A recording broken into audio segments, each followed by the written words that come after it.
so That's why comfortable. you should be in Just need to prison. shake him. You should be in prison. We bailed you out. We bailed you out to come and play this season. You're out here disgracing us. You should be in prison. You facing charges. Oh. Hi guys, welcome back to another episode of the Final Third. I'm your host today, Banks. Julie's not with us this week, but I am joined by the Honourable Lavish. Lavish, how you feeling today? How you feeling?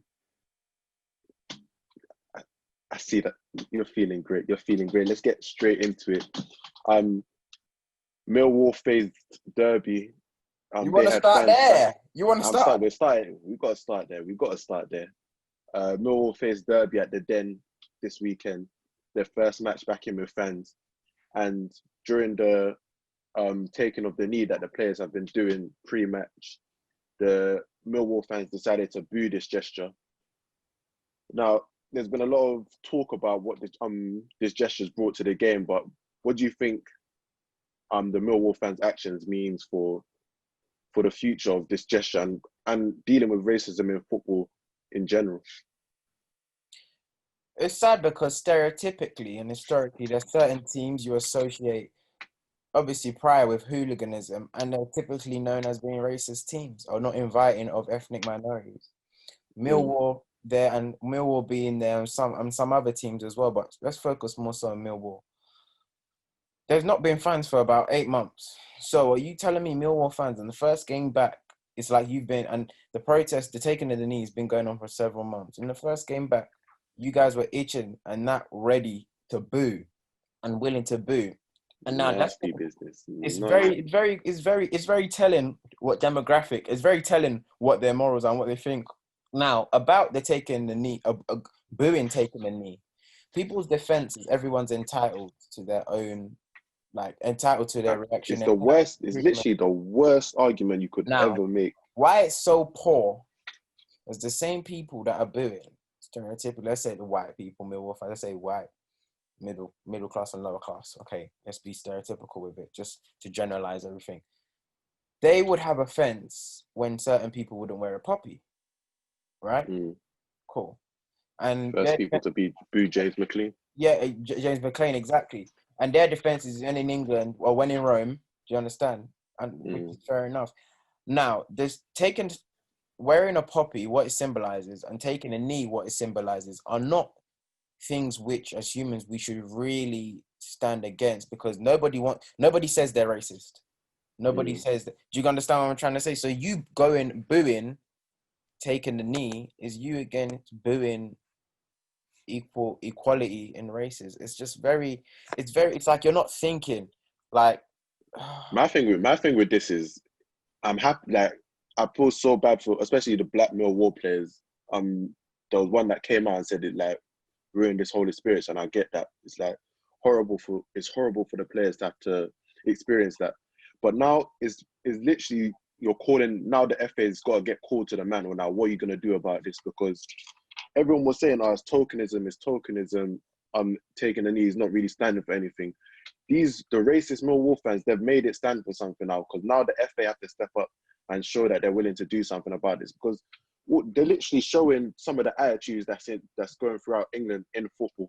And if they're not going to take this seriously, then it's literally showing that taking the knee is just tokenism, and the FA isn't really ready to do anything about racism. So as horrible as the Millwall fans, I'm booing the taking the knees is necessary, because sometimes you just really got to open your eyes to what's happening in the real world. There are racist people like this in football stadiums.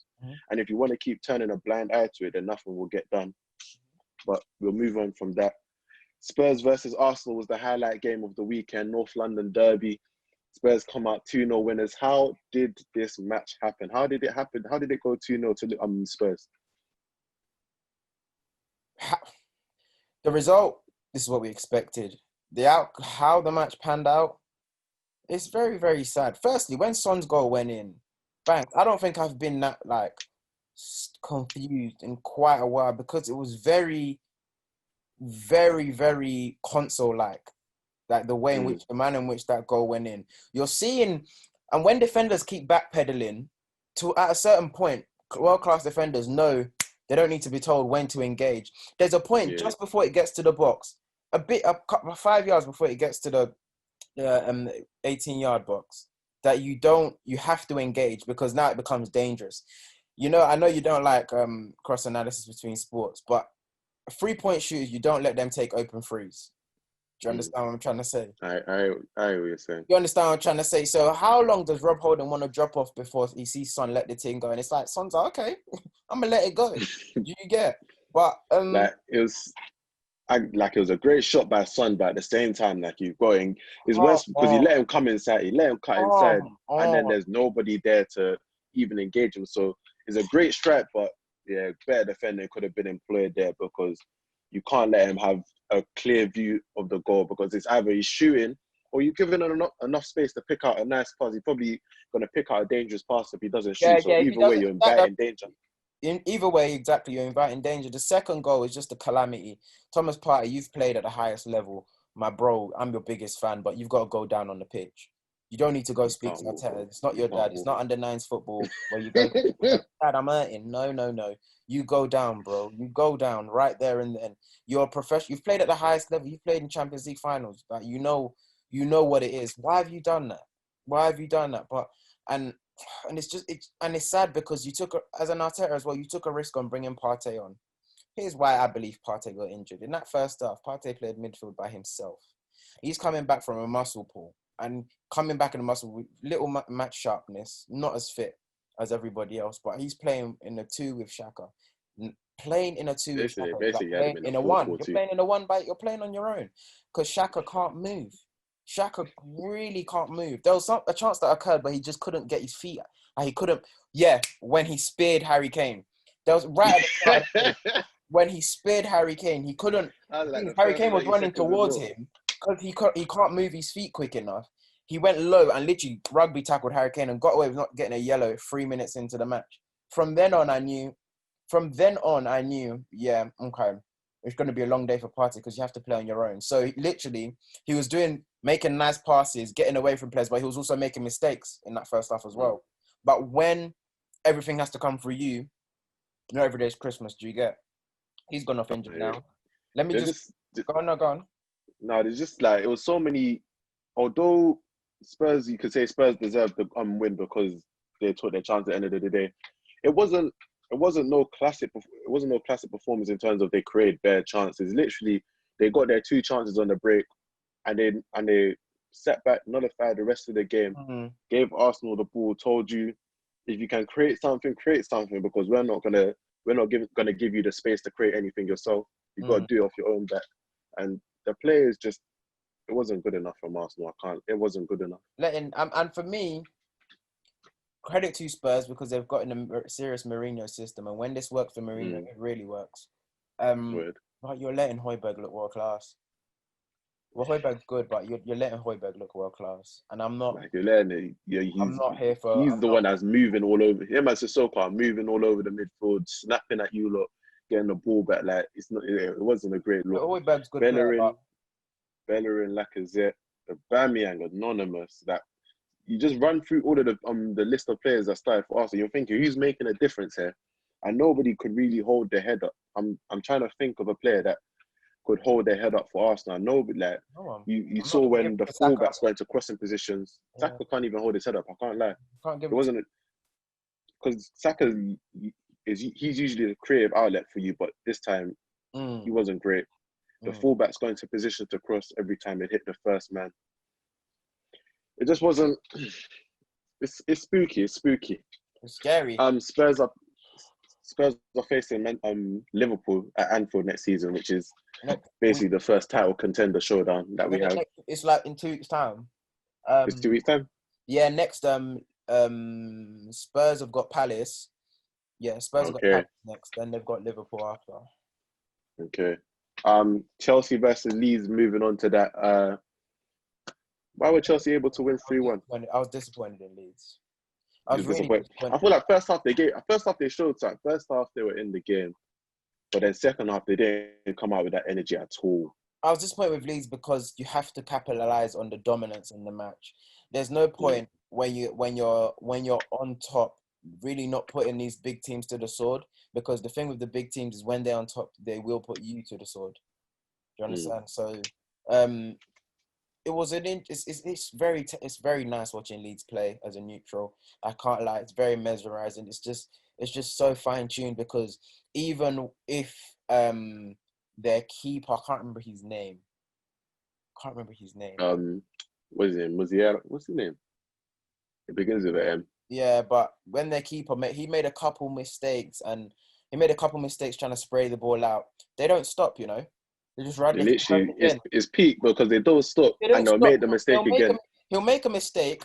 A defender will bail him out, and it's like he doesn't feel the pressure, and the whole team doesn't like react to his mistake. They just carry like, okay, you tried to execute the pass, it failed. Cool, we go again. Do you get? They don't panic. Literally. So Bielsa's really got them drilled in how to play football, and it's very attractive to watch. Credit to Lampard for getting the dub because Leeds aren't easy, even though they're newly promoted. They're not easy side to take 3 points from. 100%. Yeah, first half especially because they started off slow. In fact, Chelsea started off with the first chance, but then obviously Bamford gets his goal. It was a bit of a mistake from Zuma and Mendy at the same. Like I think they could share the blame between the both of them, but the way they reacted, I think that's more telling of the Chelsea team because they reacted well. They were creating chances, and Olivier Giroud, their best attacker at this point. I don't think it can be in much doubt that he's their best attacker. Yeah, right now. Yeah, definitely. Nah, right now. Yeah, right now, because let's play Werner in the middle, and it's a different game. I believe so. He started the season in the middle, and he wasn't showing enough. I say we play Werner in the middle. I think it's a different game, if I'm being honest. But it's not Tammy, with all due respect. I think it's still Werner. I think it's still Werner. But yeah, the way they reacted, and then the second half they were basically on top of them for the whole half. So it's hard to, as you said, it's hard to negate the energy and the press that Leeds team show. So shout out to Lampard for that performance from Liverpool. Man said from Liverpool, from Chelsea. Moving on to West Ham versus United. This game here, why did United start so slowly? Why did United start so slowly? It's sad because United had a strong lineup. In consideration to Tuesday's game against Leipzig, you had a very strong lineup. Obviously, Rashford and Bruno rested, but you shouldn't be getting that dominated by West Ham. It was literally nasty. One-way traffic. It was It was horrific because you're thinking, how are United going to get a foothold in this game? I couldn't see it coming from anywhere. That first half, there was no way I was getting United were getting a win off of watching that first half. I don't know why. Literally, I've seen bad United performances, but this one, that first half was literally even 15 minutes into the second half, whole of shame stuff. Like I've seen bad performances from United, but that one, that first hour from United, I swear to God, I could have punched every player and asked them, what are you actually playing at right now? Are you drunk? I was seeing them across the whole the midfield and the mid, except for Wamsackles, right? The midfield and that back line. Nobody could string 3 passes together. Tellez was getting it. Gerard Bowen was absolutely, oh my gosh, putting people in blenders on the pitch. And I'm thinking, as a West Ham, you've got to take your chances there. And yeah, you've really got to take your chances. And Sebastian Haller, Bambi on nice, really. Bambi on nice, man. It's sad because that's a big. You didn't have the agility for that move. You didn't have the agility to go around the keeper. 45 M's. It's nasty business. 45 You're in that position.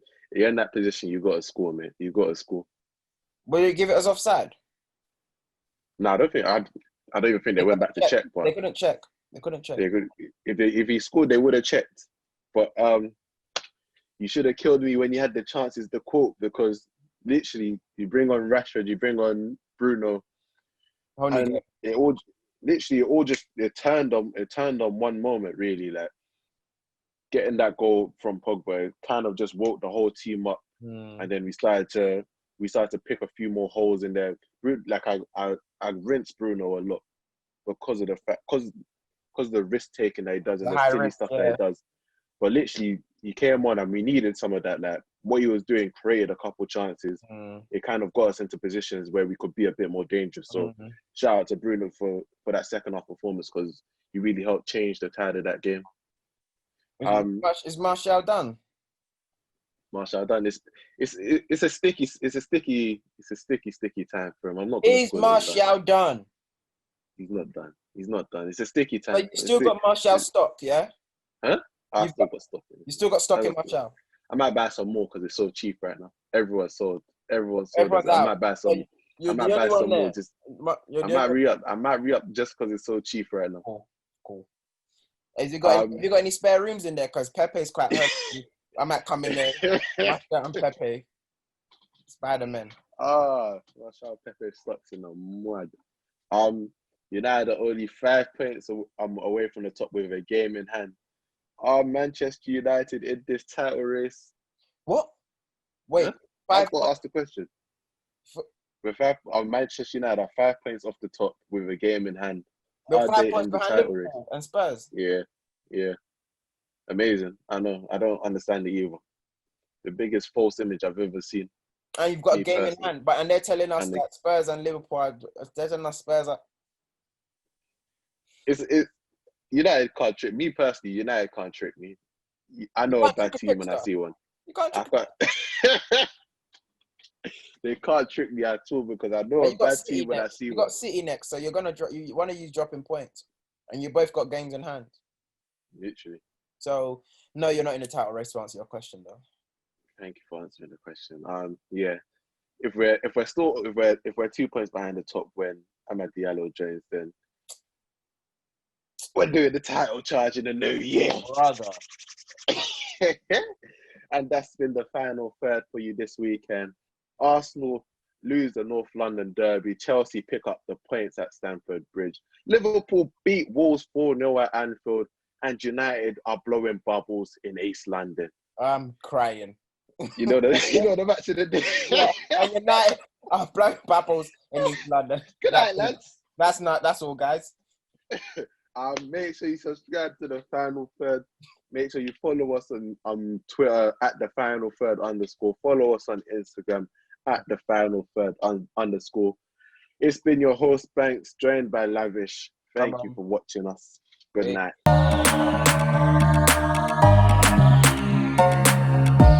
You are now listening to the Final Third. I think Pepe's so coachable. You just need to shake him. You should be in prison. We build you out. We build you out to come and play this season. You're out here disgracing us. You should be in prison. You're facing charges.